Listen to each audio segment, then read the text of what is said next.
الحمد لله رب العالمين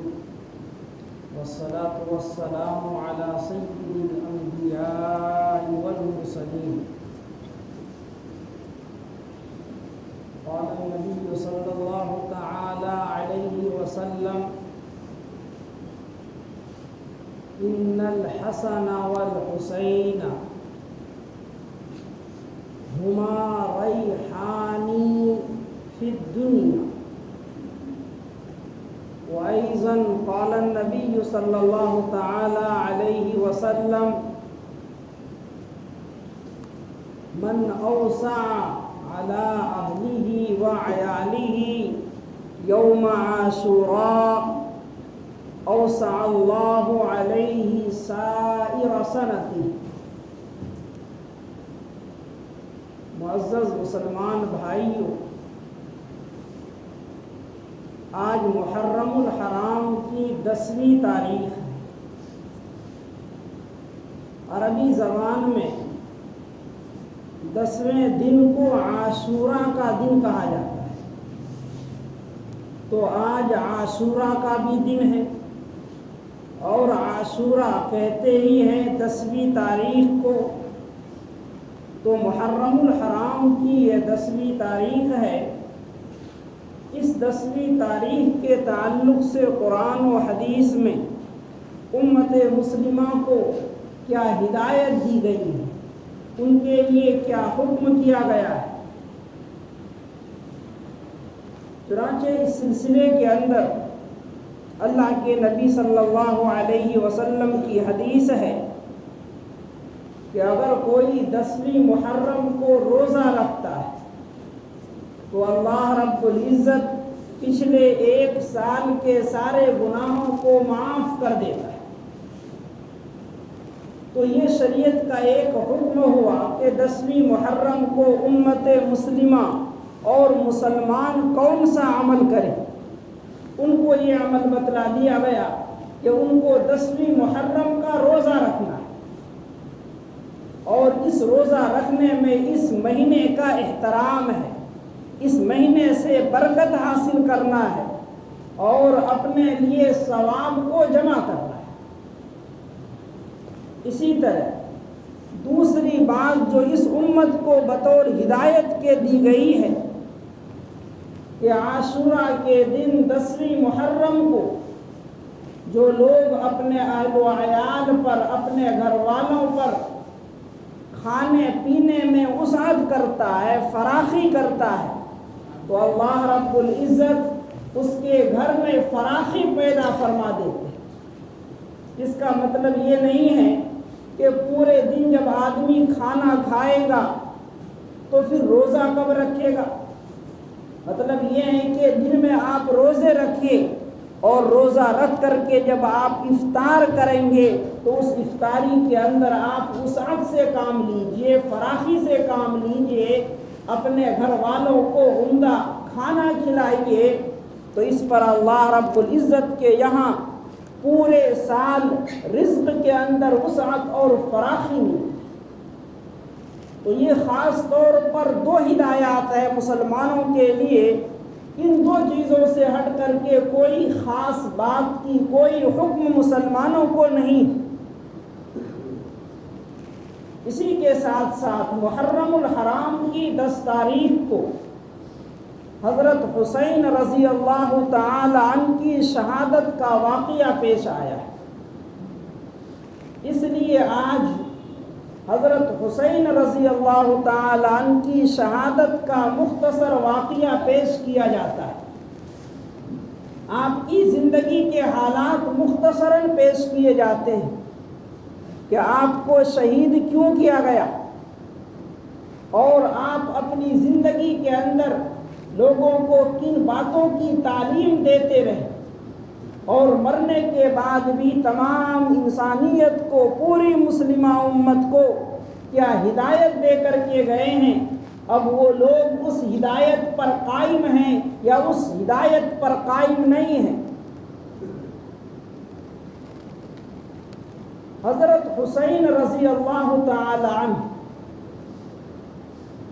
حضرت علی المرتضی رضی اللہ تعالی عنہ کے بیٹے ہیں۔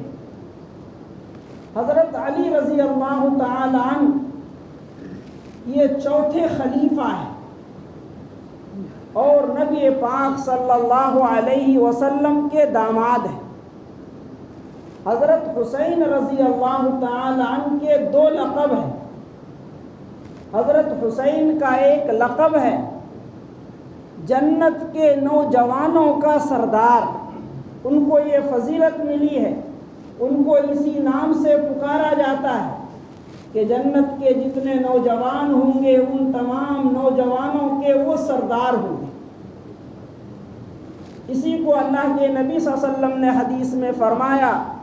الحسن والحسین سیدا شباب اہل الجنہ، الحسن والحسین سیدا شباب اہل الجنہ، کہ حضرت حسین اور حضرت حسن رضی اللہ تعالی عنہما یہ جنت کے جوانوں کے سردار ہوں گے۔ دوسرا لقب اللہ کے نبی صلی اللہ علیہ وسلم نے یہ دیا،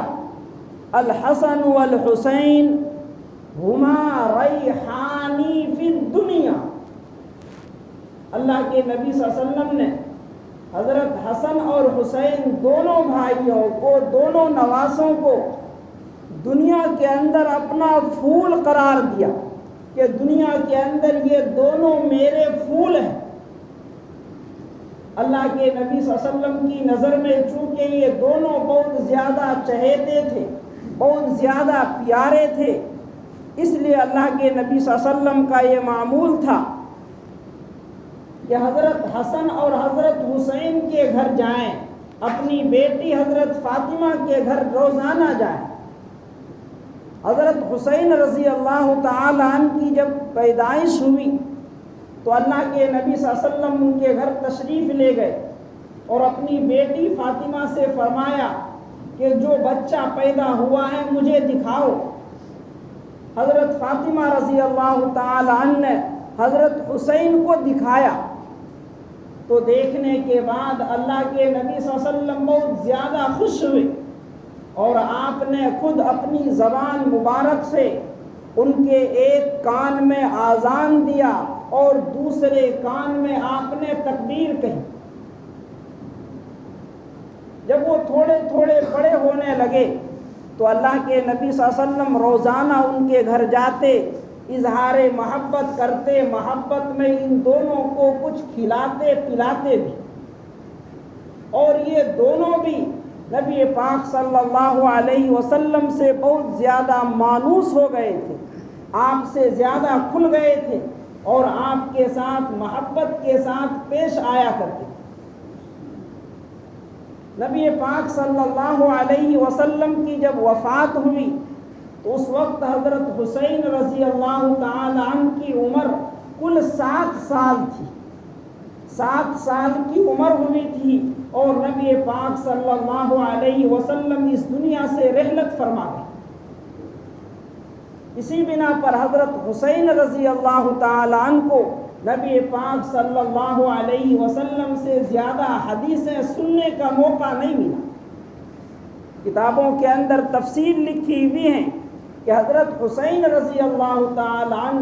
نبی پاک صلی اللہ علیہ وسلم سے 7 حدیثیں نقل کرتے، جس طرح دوسرے صحابہ بہت ساری حدیثیں آپ کی بیان کرتے ہیں۔ حضرت حسین رضی اللہ تعالی عنہ چونکہ بہت چھوٹے تھے، اللہ کے نبی صلی اللہ علیہ وسلم کی باتوں کو انہوں نے زیادہ محفوظ نہیں کیا، تاہم 7 حدیثیں حضرت حسین رضی اللہ تعالی عنہ نقل فرماتے ہیں۔ نبی پاک صلی اللہ علیہ وسلم کے اس دنیا سے جانے کے بعد جو خلیفہ بنے وہ حضرت ابو بکر صدیق رضی اللہ تعالی عنہ۔ حضرت ابو بکر صدیق رضی اللہ تعالی عنہ بھی حضرت حسین سے بہت زیادہ لگاؤ رکھا کرتے تھے۔ حضرت ابو بکر صدیق رضی اللہ تعالی عنہ حضرت حسین کو اپنے کاندھے پر پیار میں بٹھا لیا کرتے تھے۔ پتہ چلا کہ جس طرح نبی پاک صلی اللہ علیہ وسلم حضرت حسین سے محبت فرماتے تھے، خلیفہ اول حضرت ابو بکر صدیق رضی اللہ تعالی عنہ بھی حضرت حسین رضی اللہ تعالی عنہ سے اظہار محبت میں کم نہیں تھے۔ حضرت ابو بکر صدیق رضی اللہ تعالی عنہ کی وفات کے بعد جو دوسرے خلیفہ بنے ہیں وہ حضرت عمر فاروق رضی اللہ تعالی عنہ۔ حضرت عمر فاروق رضی اللہ تعالی عنہ نے غزوہ بدر کے اندر جو صحابی شہید ہو گئے تھے، ان کے جو بچے تھے، ان کے لیے انہوں نے 2,000 کا وظیفہ مقرر کیا تھا، اور حضرت حسین رضی اللہ تعالی عنہ کے لیے 5,000 کا وظیفہ متعین فرمایا تھا۔ مورخین نے لکھا ہے کہ 5,000 وظیفہ حضرت حسین کو دینا یہ حضرت عمر فاروق رضی اللہ تعالی عنہ کا حضرت حسین رضی اللہ تعالی عنہ سے محبت کا اظہار تھا۔ یہ نواسے رسول ہیں، یہ اللہ کے رسول کے پیارے ہیں، حضرت ابو بکر صدیق کے پیارے ہیں، لہذا یہ میری نظر میں بھی پیارا ہیں، لہذا میں ان کے لیے وظیفہ 2,000 نہیں بلکہ سب سے بڑھ کر کے 5,000 میں طے کرتا ہوں۔ حضرت عمر فاروق رضی اللہ تعالی عنہ کی شہادت ہو گئی۔ ان کے شہادت ہو جانے پر حضرت علی رضی اللہ، حضرت عثمان غنی خلیفہ بنے، یہ تیسرے نمبر کے خلیفہ ہیں۔ حضرت عثمان غنی رضی اللہ تعالی عنہ کی ابھی دور خلافت چل رہی تھی، یعنی وہ خلیفہ بنے ہوئے تھے کہ بہت سارے لوگوں نے ان کی حکومت سے بغاوت شروع کر دی اور ان کو خلیفہ بننے سے ہٹا کر کے خود خلیفہ بننا چاہنے لگے، تو بہت سارے لوگ ان کی بغاوت میں آ گئے اور موقع نکال کر کے حضرت عثمان غنی کو قتل کرنے کے در پہ ہو گئے۔ تو حضرت علی رضی اللہ تعالی عنہ نے اپنے بیٹے حضرت حسن اور حسین ان دونوں کو حکم دیا۔ اس وقت ان دونوں کی عمر تقریباً 30 سال ہو گئی تھی۔ حضرت حسین کی عمر 30 سال تھی جبکہ حضرت عثمان غنی خلیفہ تھے، اور لوگ جب ان کے خلاف ان کے گھر پہ آنے لگے تو حضرت علی نے حضرت حسین اور حضرت حسن کو حکم دیا کہ تم دونوں جوان ہو، حضرت عثمان غنی کی حفاظت کے لیے تیار ہو جاؤ، کمر بستہ ہو جاؤ۔ چنانچہ یہ دونوں کے دونوں دوسرے صحابہ کے ساتھ حضرت عثمان غنی کی حفاظت کرنے پر مامور ہو گئے، لیکن جو بغاوت کرنے والے باغی لوگ تھے ان لوگوں نے کسی نہ کی کوشش کر کے حضرت عثمان غنی کے گھر میں داخل ہو گئے اور حضرت عثمان غنی رضی اللہ تعالی عنہ کو شہید کر دیا۔ تو خلیفہ ثانی حضرت عمر فاروق کی بھی شہادت ہوئی، اور خلیفہ ثالث تیسرے خلیفہ حضرت عثمان غنی رضی اللہ تعالی عنہ کی بھی شہادت ہوئی۔ اب چوتھے نمبر کے خلیفہ حضرت علی رضی اللہ تعالی عنہ بنے۔ یہ وہی علی ہیں جو حضرت حسین کے والد ہیں اور داماد رسول ہیں اور چوتھے خلیفہ ہیں۔ لیکن کچھ دنوں کے بعد حضرت علی رضی اللہ تعالی عنہ کو بھی شہید کیا جانے لگا۔ حضرت علی رضی اللہ تعالی عنہ نے اپنے دونوں بیٹوں کو اپنے قریب بلایا، حضرت حسن کو اور حضرت حسین کو، اور آخری نصیحت ان کو دی۔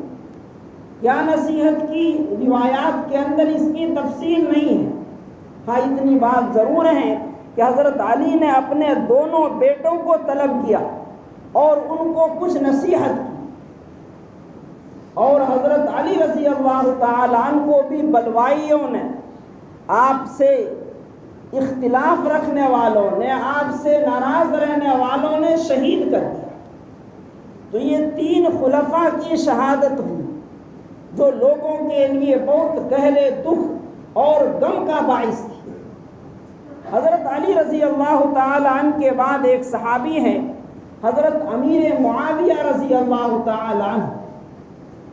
حضرت امیر معاویہ رضی اللہ تعالی عنہ یہ خلیفہ بنے۔ اور اپنی خلافت اور حکومت کی مدت پوری کی اور وفات پا گئے۔ اس وقت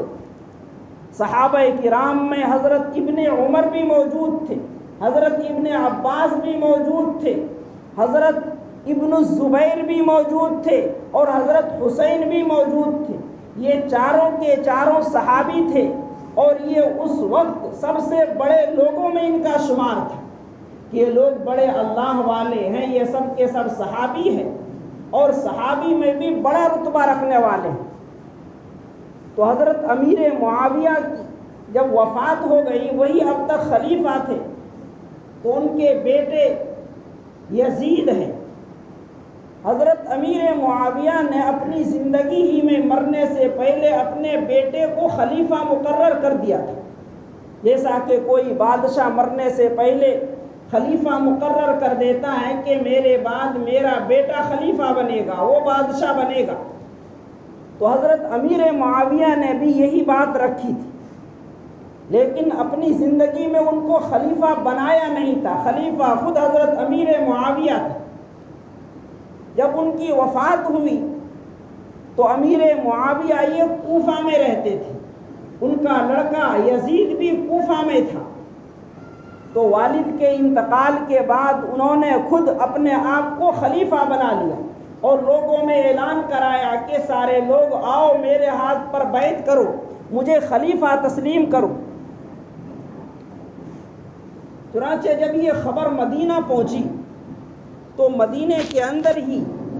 یہ چاروں بڑے صحابہ موجود تھے، مدینے کے اندر ہی حضرت حسین بھی تھے، مدینے کے اندر حضرت ابن عمر بھی تھے، حضرت ابن عباس بھی تھے، ابن الزبیر بھی تھے، اور یہ یزید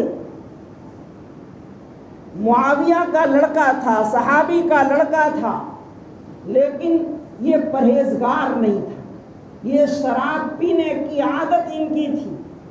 غلط کاموں میں مبتلا ہونا ان کی عادت تھی، یعنی فسق و فجور میں یزید مبتلا تھا اور باپ کے مرنے کے بعد وہ خود خلیفہ بننا چاہتا تھا۔ اس لیے لوگوں میں انہوں نے اعلان کرایا کہ سب لوگ مجھے خلیفہ مانے اور میرے ہاتھ پر آ کر کے بیعت کرے، اگر کوئی مجھے خلیفہ نہیں مانتا ہے تو پھر ان کی خیر نہیں۔ مدینے کے اندر جب یہ خبر پہنچی تو ان چار بڑے صحابہ میں دو لوگوں نے بیعت کرنے سے رضامندی ظاہر کر دی۔ حضرت ابن عمر بھی راضی ہو گئے، حضرت ابن عباس بھی راضی ہو گئے کہ یہ حکومت کے نشے میں، طاقت کے نشے میں پتہ نہیں کیا کر جائے، اس لیے بہتر یہ ہے کہ ان کی بات مان لی جائے، اگرچہ وہ خلیفہ بننے کے لائق نہیں ہے، وہ نیک نہیں ہے، وہ صالح نہیں ہے، پرہیزگار نہیں ہے، نیکیوں سے دور ہیں اور برائیوں میں لگا ہوا ہے، وہ خلیفہ بننے کے لائق نہیں ہے، لیکن چونکہ طاقت ان کے ہاتھ میں ہے، اگر ہم نے ان کی بات نہیں مانی تو ہو سکتا ہے کہ ہمارا بڑا نقصان ہو، اور اگر ہم ان کے خلاف آ جائیں تو کچھ لوگ ہمارے ساتھ بھی آئیں گے، کچھ لوگ ان کے ساتھ بھی آئیں گے، تو بڑا جنگ کا ماحول پیدا ہو جائے گا، لہذا اگرچہ وہ خلیفہ بننے کے لائق نہیں ہیں، ہم ان کو خلیفہ مانتے ہیں۔ لیکن حضرت ابن الزبیر نے جواب یہ دیا کہ میں سوچ کر کے جواب دوں گا کہ میں ان کو خلیفہ مانوں گا یا نہیں مانوں گا۔ انہوں نے 3 دن کا وقت لیا کہ مجھے 3 دن کا وقت دیا جائے، میں سوچتے فکر کر کے ان کو خلیفہ تسلیم کروں گا یا نہیں کروں گا، بعد میں بتلاؤں گا۔ 3 دن کا وقت لے کر کے حضرت ابن الزبیر یہ مدینے کو چھوڑ کر کے مکہ چلے گئے۔ حضرت حسین رضی اللہ تعالی عنہ نے بھی یہی جواب دیا کہ نہیں، میں ان کے ہاتھ پر بیعت نہیں کروں گا۔ انہوں نے کوئی وقت نہیں لیا کہ 3 دن کے بعد سوچ کر کے بیعت کروں گا یا نہیں۔ حضرت حسین نے 2 ٹوک جواب دیا کہ وہ خلیفہ بننے کے لائق نہیں ہیں، میں اس کو خلیفہ تسلیم نہیں کرتا، میں ان کے ہاتھ پر بیعت نہیں کروں گا۔ اور حضرت حسین بھی مدینے کو چھوڑ کر کے مکہ کے لیے روانہ ہو گئے۔ جب حضرت حسین مکہ کے اندر رہے تو کوفہ جہاں یزید تھا، کوفہ کے بہت سارے لوگوں کی طرف سے خط آنے لگے حضرت حسین کے پاس کوفہ کے کچھ لوگ کہنے لگے اے حضرت حسین آپ یہاں آئیں، ہم آپ کے ہاتھ پر بیعت کریں گے، ہم آپ کو خلیفہ بنائیں گے، آپ ہی خلیفہ بننے کے لائق ہیں، آپ نواسۂ رسول ہیں، آپ جگر گوشے حضرت فاطمہ رضی اللہ تعالی عنہ ہیں، آپ اس لائق ہیں کہ آپ مسلمانوں کا خلیفہ بنیں۔ تو کوفہ سے بہت سارے خطوط آئے، تاریخ کے اندر لکھا ہے کہ 1200 خطوط تھے جو کوفہ کے بڑے بڑے سردار قسم کے لوگ تھے، ان لوگوں نے یہ خط بھیجا تھا۔ حضرت حسین نے جب دیکھا کہ کوفہ یہ دارالحکومت تھی، راجدھانی تھی اس زمانے کے اندر، وہیں یزید تھا جو حکومت پر بیٹھا ہوا تھا، وہاں کے لوگوں نے خط لکھا کہ یزید اگرچہ خلیفہ بن گیا اپنی طاقت کی بنیاد پر، لیکن وہ خلیفہ بننے کے لائق تو نہیں ہے، اس لیے آپ آئیں، ہم آپ کو خلیفہ ماننے کے لیے تیار ہیں۔ جب 1200 خطوط آئے تو ان کو بھی کچھ بھروسہ ہوا کہ میرے ساتھ بہت سارے لوگ ہیں، میں تنہا نہیں ہوں، لہذا بہت سارے لوگ بھی یزید کو خلیفہ دیکھنا نہیں چاہتے ہیں، لہذا مجھے کوفہ جانا چاہیے اور ان لوگوں کے ساتھ مل کر کے ان کا بیعت لینا چاہیے، اور پھر یزید کے ہاتھ پہ جن لوگوں نے بیعت کیا ہے ان کو بھی چھوڑ کر کے کہیں وہ لوگ بھی میرے ساتھ آ جائیں، تو ایسی صورت میں خلیفہ میں بن جاؤں گا، اور جو شخص خلیفہ بننے کے لائق نہیں ہے وہ اس عہدے سے دور رہے، اس لیے کہ جو شخص خود نیک اور صالح نہ ہو، اگر وہ عہدہ خلافت پر بیٹھ جائے تو لوگوں میں فتنہ اور فساد اور برائیوں ہی کو بڑھاوا دیتا ہے۔ حضرت حسین رضی اللہ تعالی عنہ نے اپنے احباب میں اپنے چچیرے بھائی مسلم بن عقیل کو کوفہ بھیجا کہ خط تو میرے پاس آئے، لیکن میرا اپنا آدمی وہاں جا کر کے جائزہ لے کہ واقعتاً لوگ مجھے خلیفہ بنانا چاہتے ہیں یا نہیں چاہتے ہیں، یا اس میں کوئی سازش ہے، اور حقیقت یہی ہے کہ اس میں سازش تھی۔ وہاں سے لوگوں نے جو خط بھیجے تھے وہ سازشاً بھیجے تھے، ان کو خلیفہ بنانے کے لیے بلانے کے لیے نہیں، کہ اگر وہ آ جاتے ہیں دھوکے میں تو پھر ان کو شہید کر دیا جائے گا، قتل کر دیا جائے گا، تاکہ یزید کے مقابلے میں کوئی اور دعوے دار خلافت کا نہ رہے۔ مسلم بن عقیل جب یہ پہنچے کوفہ تو وہاں دیکھا کہ واقعتاً بہت سارے لوگ حضرت حسین کے چاہنے والے، حضرت مسلم بن عقیل کے بھی بہت سارے چاہنے والے لوگ ہو گئے اور ان کے ہاتھ پر ہی بیعت کرنے لگے۔ تو انہوں نے وہاں سے اطلاع دی کہ ہاں کوفہ کے حالات درست ہیں، لوگوں کے اندر چاہت ہیں، آپ آ جائیں اور آ کر کے لوگوں کی بیعت لے لیں۔ جب حضرت مسلم بن عقیل نے یہ خبر پہنچائی تو 2-1 دن کے بعد لوگوں نے مسلم بن عقیل کو قتل کر دیا، اور جتنے لوگ مسلم بن عقیل کے ساتھ تھے ان سے الگ ہو گئے۔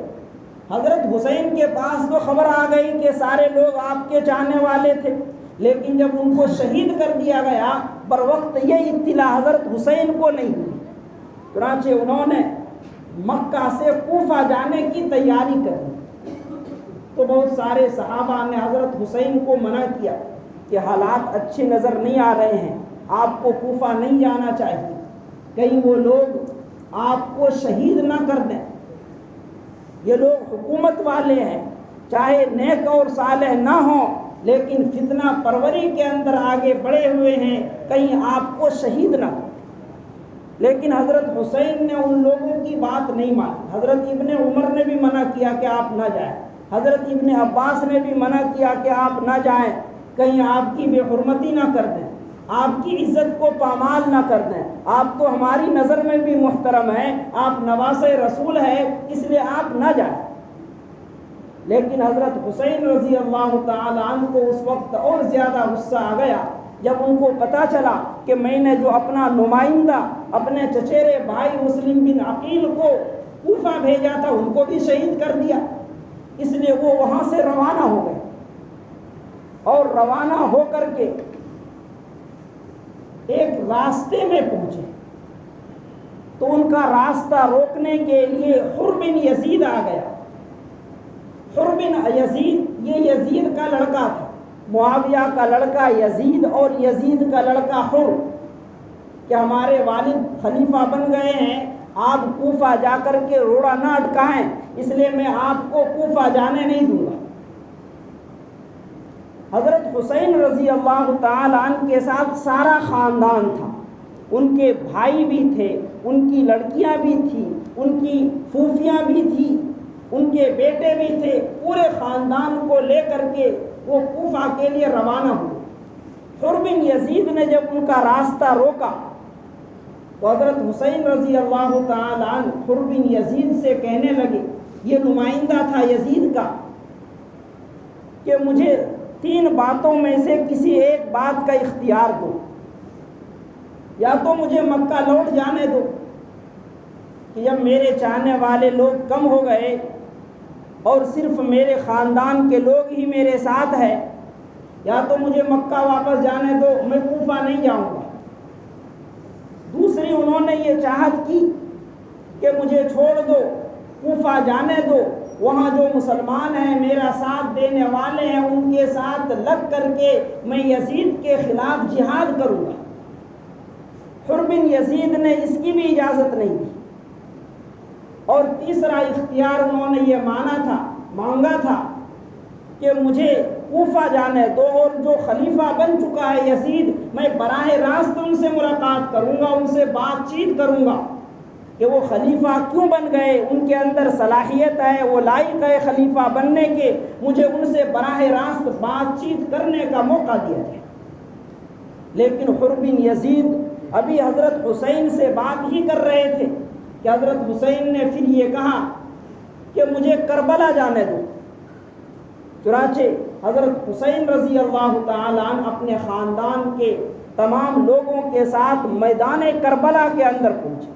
جب حضرت حسین کربلا میں پہنچے تو ادھر یزید کی فوج کربلا کے میدان میں آ گئی، اور کربلا کے میدان میں آنے کے بعد پھر دونوں طرف سے لڑائیاں شروع ہوئی، اور وہ تاریخ جس کے اندر لڑائی ہوئی تھی وہ محرم کی 10 تاریخ تھی۔ حضرت حسین رضی اللہ تعالیٰ عنہ اپنے تمام لوگوں کے ساتھ نماز پڑھ رہے تھے۔ نماز کی حالت ہی میں یزید کے لشکر اور فوج نے حضرت حسین اور ان کے تمام ساتھیوں کو شہید کر دیا، اور 10 محرم کو یہ بہت بڑا عظیم حادثہ پیش آیا جو نبی پاک صلی اللہ علیہ وسلم کے چہیتے تھے، آپ کے نواسہ تھے، ان کو شہید کر دیا گیا۔ اور حضرت حسین رضی اللہ تعالیٰ عنہ نے لوگوں کو یہ پیغام دیا کہ حق کے سامنے جھکنے کی ضرورت نہیں ہے، حق کا مقابلہ کرنا چاہیے، اور غلط کے سامنے سینہ سپر ہو جانا چاہیے۔ حضرت حسین رضی اللہ تعالیٰ عنہ کی شہادت کی یہی تفصیل ہے، اور انہوں نے ایک غلط خلیفہ کو روکنے کے لیے انہوں نے یہ جنگ لڑی تھی اور اپنی جان دے دی تھی، چاہے وہ تعداد میں کم تھے لیکن وہ حکومت سے ٹکر لے گئے، اور یہ بڑا نمونہ چھوڑ گئے کہ چاہے کوئی بڑی سے بڑی طاقت ہو، لیکن اگر کوئی حق آواز لے کر کے بلند آ جاتا ہے تو وہ ایک دن کامیاب ہوتا ہے، کامران ہوتا ہے۔ آج آپ دیکھیے حضرت حسین کا نام آج تک باقی ہے، لیکن یزید کا کوئی نام باقی نہیں۔ حضرت حسین کا جب نام آتا ہے تو ان پر دعائیں پڑھی جاتی ہیں، حسین علیہ السلام، حسین رضی اللہ تعالیٰ عنہ، وہ حسین جس سے اللہ راضی ہو گئے، وہ حسین جس پر سلامتی ہو۔ لیکن جب یزید کا نام آتا ہے تو اس پر لعنت بھیجی جاتی ہے کہ اللہ کی لعنت ہو کہ اس نے نواسے رسول کو قتل کیا ہے، وہ اس ذات کو قتل کیا ہے جس ذات سے ہر ایمان والے کو محبت ہوا کرتی ہے۔ چونکہ حضرت حسین رضی اللہ تعالیٰ عنہ نبی پاک صلی اللہ علیہ وسلم کے پیغام کو عام کر رہے تھے اور حق کو پھیلا رہے تھے۔ حضرت حسین کے بارے میں لکھا گیا ہے کہ وہ بڑے نمازی تھے،